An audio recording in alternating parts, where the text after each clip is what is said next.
دیکھیں صاحب، اس بات کو اچھی طرح سمجھ لیں، ہم ولی کی ولایت کے قائل ہیں، ہم اللہ کے نیک بندوں کو مانتے ہیں، ہم بزرگوں کی ولایت کے قائل ہیں۔ اب یاد رکھیں بزرگ کہتے کسے ہیں؟ علماء فرماتے ہیں کہ ولی اسے کہتے ہیں جس کے اندر یہ تین نشانیاں ہوں۔ سب سے پہلی کہ اس کی زندگی مکمل سنت کے مطابق ہو، نمبر دو اس کو دیکھیں تو اللہ کی یاد آئے، نمبر تین اگر کوئی بندہ اللہ کے ولی کی مجلس میں بیٹھے تو اللہ کی محبت میں اضافہ ہو۔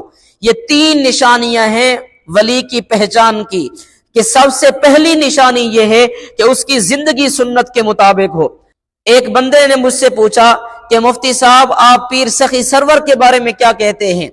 آپ کا پیر سخی سرور کے بارے میں کیا موقف اور نظریہ ہے؟ تو میں نے کہا دیکھیں صاحب، تین باتیں ہیں۔ سب سے پہلی بات یہ ہے کہ پیر سخی سرور نے اللہ کے دین کے لیے اپنے وطن کو چھوڑا، اللہ کے دین کی خاطر ہجرت کی، اور نمبر دو دین اسلام کی تبلیغ کی، نمبر تین اور شریعت مطہرہ کے مطابق زندگی گزاری، نمبر ایک اللہ کے دین کے لیے اپنے وطن کو چھوڑا، نمبر دو اللہ کے دین کی تبلیغ کی، نمبر تین شریعت مطہرہ کے مطابق زندگی گزاری۔ اب ہمارا حق یہ بنتا ہے کہ ہم ان نیک لوگوں کے، ان اللہ والوں کے نقش قدم پر چلیں۔ اللہ کریم ہم سب کو بات سمجھنے کی توفیق نصیب فرمائے۔